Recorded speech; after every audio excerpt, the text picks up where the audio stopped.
ஆயுர்வேதம் சிறந்தது, ஆயுர்வேதத்தில் இதெல்லாம் குணமாகும்னு போட்டிருந்தீங்கன்னா தப்பு இல்லை.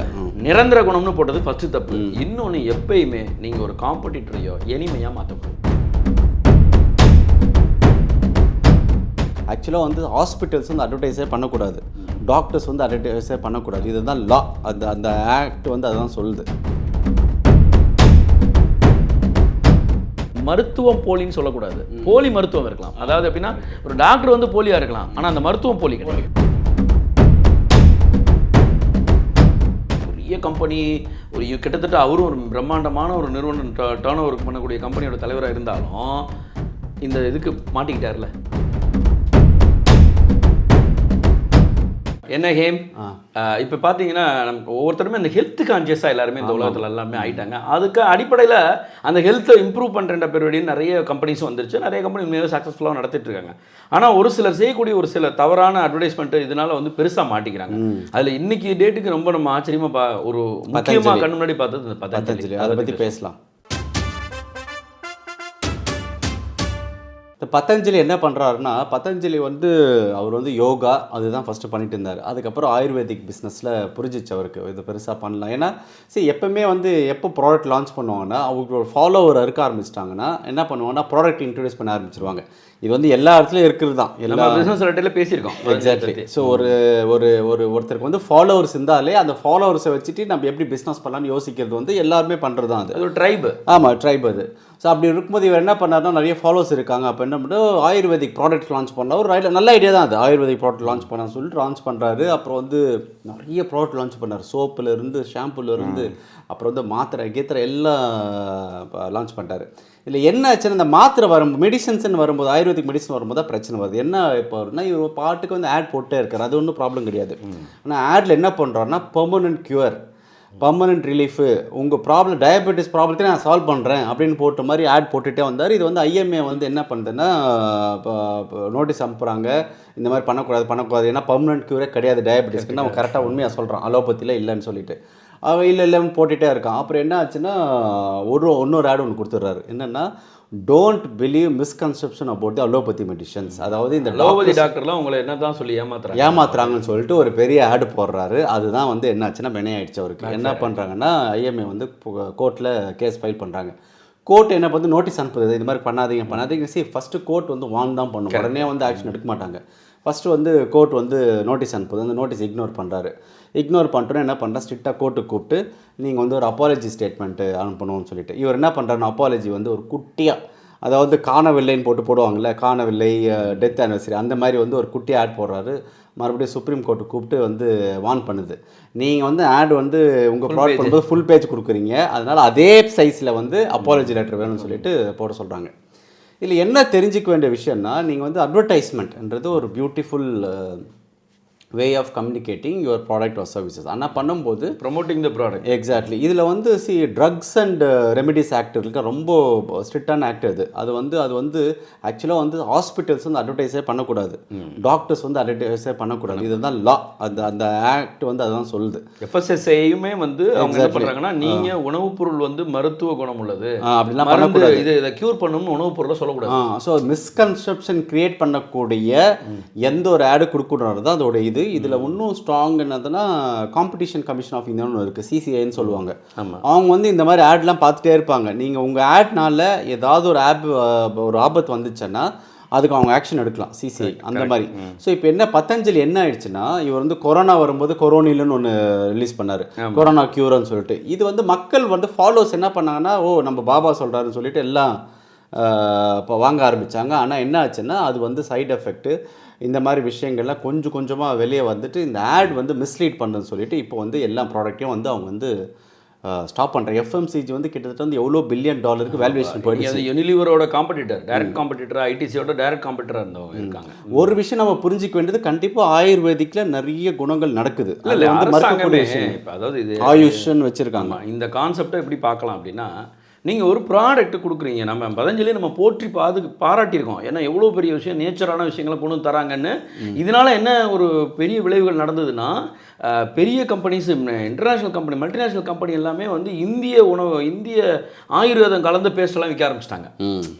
கோல்கேட் வந்து ஆயுர்வேதிக் பேஸ்ட் உப்பு இருக்கான்னு கேட்க ஆரம்பிச்சிட்டாங்க. அதெல்லாம் பண்ணாங்க. அது வந்து இவங்க ஏற்படுத்தின புரட்சி தான். அப்போ ஆயுர்வேதம்ங்கிறது ஒரு விதமான இருக்கு, அது ஒரு அது இருக்கு. ஆனால் நீங்கள் எப்பயுமே என்ன செய்யக்கூடாதுன்னா, ஒரு தொழில் பண்ணும்போது இதை வந்து நான் ஒரு நம்ம இந்த டிஸ்கஷனே வந்து லேர்னிங் டிஸ்கஷனாக தான். நம்ம யாருக்காவது பார்க்குறவங்களுக்கு லேர்னிங் இருக்கணும் தான். என்னன்னா, ஏன் அட்வர்டைஸ்மெண்ட் பண்ணதில் என்ன தப்புன்னா, கண்டிப்பாக அட்வர்டைஸ் பண்ணது தப்பு இல்லை. ஆயுர்வேதம் சிறந்தது, ஆயுர்வேதத்தில் இதெல்லாம் குணமாகும்னு போட்டிருந்தீங்கன்னா தப்பு இல்லை. நிரந்தர குணம்னு போட்டது ஃபர்ஸ்ட் தப்பு. இன்னொன்று, எப்பயுமே நீங்கள் ஒரு காம்படிட்டரையோ எளிமையாக மாற்றக்கூடாது. ஆமாம், கரெக்ட். காம்படிட்டர் எளிமையாக எங்கே மாறுவாங்க அப்படின்னா, நீங்கள் அவங்க சரியில்லை நான் ரைட்டுன்னு சொல்லுவோம், எப்பயுமே சொல்லக்கூடாது. இப்போ காம்படிஷன் எடுத்துக்கிட்டா கூட இதே ராம்தேவுக்கு நம்ம வந்து ஒரு தொழில் அதிபராக பார்ப்போம் அவரை. இதே ராம்தேவுக்கு உடல்நிலை சரியில்லை, ஒரு வயிற்றுக்குள்ளே கட்டி வந்ததுன்னா ஆயுர்வேதத்தால் சரி பண்ணவே முடியாது அவரால். அவர் ஆப்ரேஷனுக்கு அலோபதிக்கு போய் தான் ஆகணும். அப்போ உங்களுக்கு மருந்து உயிர் காக்கக்கூடிய ஒரு விஷயத்தை செய்யக்கூடிய ஒரு அலோபதி இதை வந்து ஒரு மருத்துவ முறையை நீங்கள் அதை அசிங்கப்படுத்தக்கூடாது, அதை தப்பு பண்ணக்கூடாது. மேபி ஒவ்வொருலையுமே ஒரு குறைகள் இருக்கலாம். இன்றைக்கி வந்து கோவிட் மருத்துவத்தில் ஒரு சைடு எஃபெக்ட் இருக்குங்கிறாங்க, எல்லா மருத்துவத்துலையும் சைடு எஃபெக்ட் இருக்குங்கிறாங்க. அலோபதி அதை ஒத்துக்குது. அவங்க வந்து ஒன்றும் நாங்கள் தான் ராஜான்னு சொல்லிக்கல. இதே வந்து இப்போ நீங்கள் ஒரு சித்த மருத்துவத்தையும் நீங்கள் நல்லா புரிஞ்சுங்க, மருத்துவம் போலின்னு சொல்லக்கூடாது. போலி மருத்துவம் இருக்கலாம். அதாவது அப்படின்னா ஒரு டாக்டர் வந்து போலியா இருக்கலாம், ஆனால் அந்த மருத்துவம் போலி.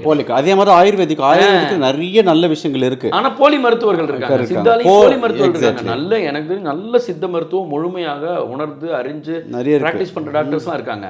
ஆனால் இந்த மாதிரி தான் டாக்டர் அலோபதியில் மேபி எங்கேயாவது ஒருத்தர் யாராவது ஒன்று ஆயிருக்கலாங்கிறதுக்காக அலோபதி மருத்துவத்தையே தப்பு சொன்னது இவர் செஞ்ச, அதுவும் இப்போ இந்த உலகத்துக்கு ஆரோக்கியம் சொல்லித்தரேன் அப்படின்னு சொல்லக்கூடிய ஒரு நபர் செஞ்ச மிகப்பெரிய தவறு. கடைசியில் அந்த கம்பெனியை காலி பண்ணுது.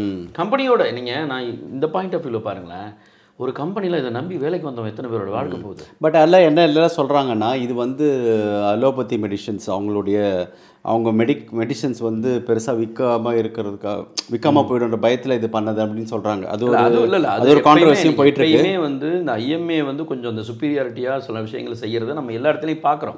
அவங்க வந்து நாங்கள் தான் இருக்கோன்ற மாதிரி பண்ணுவாங்க. ஆனால் இந்த விஷயத்தில் நான் எனக்கு தோன்றது என்னென்னா, இவர் வந்து ஒரு டாக்டரே வந்து ஒரு தனியாக கூப்பிட்டு வச்சு, ஏங்க சித்தா நான் இல்லைன்னு நல்லா எனக்கு தெரிஞ்ச டாக்டரே சொல்லியிருக்காரு, சித்தா இல்லைன்னு சொல்லுங்கள், ஆனால் நீங்கள் சம்மந்தாலும் நீங்களாவும் உங்களுக்கு தெரிஞ்ச மருந்து எடுத்து போட்டுக்காதீங்கன்னா அது போட்டால் சைடு எஃபெக்ட் வரும்னு சொல்லுவாங்க. அது ரெண்டுத்துலேயும் அப்ளிகபிள் தான். நீங்கள் வந்து நம்மளா போய் மாத்திரம் வாங்கக்கூடாது, நம்மளா போய் ஒரு சித்தா ப்ராடக்ட் எடுத்து சாப்பிடுவோம், ஆயுர்வேதிக் ப்ராடக்ட் சாப்பிடுவோம். அதை தான் இவங்க என்ன பண்ணலாம், ஆயுர்வேதம் எங்களுடைய மருத்துவத்தில் இதில் நல்ல ரிசல்ட் காட்டியிருக்கோன்னு சொல்கிறதோடு நிறுத்திக்கலாம்.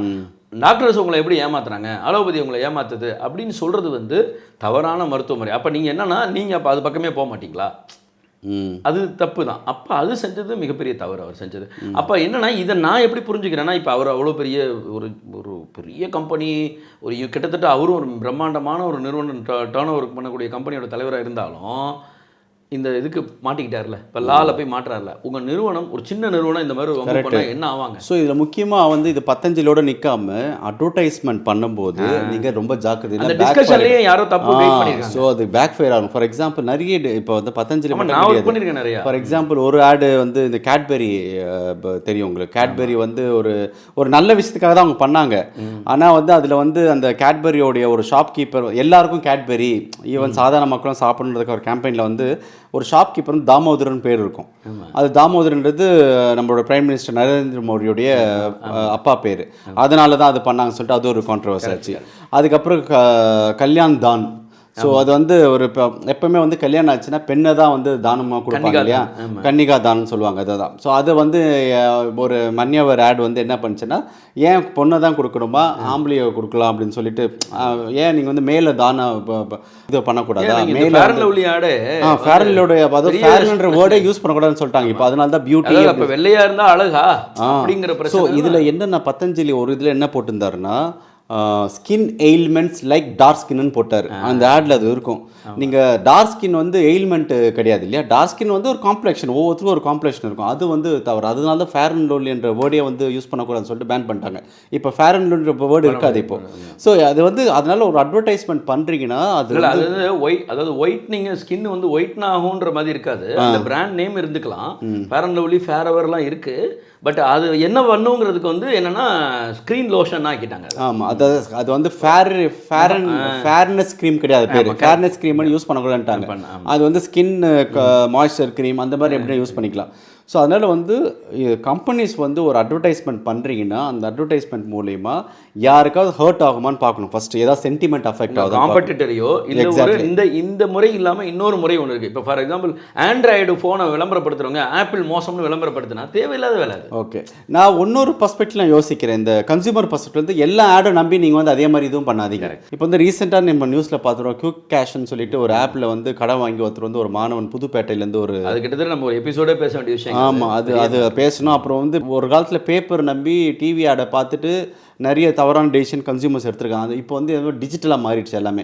இப்போ டிஜிட்டல் ஆப் வந்து ஒரு விஷயம் சொன்னோன்னா உடனே டவுன்லோட் பண்ணுறாங்க, டவுன்லோட் பண்ணி அதுலேருந்து பார்க்குறாங்க, அதில் வந்து ப்ராப்ளம் வந்தோடனே இதாக வராங்க. இன்னொன்று கண்ணில் கண்ட எல்லா விளம்பரமே உண்மையான நம்புறதும் தப்பு தான். இப்போ பாபா ராம்தேவ் மேஷத்தில் பதஞ்சலி மேட்டரில் அவருடைய கம்பெனியில் அவர் தான் அந்த விளம்பரம் கொடுத்தாருன்னு இல்லை, யாரோ ஒருத்தர் டிசைட் பண்ணுறாங்க.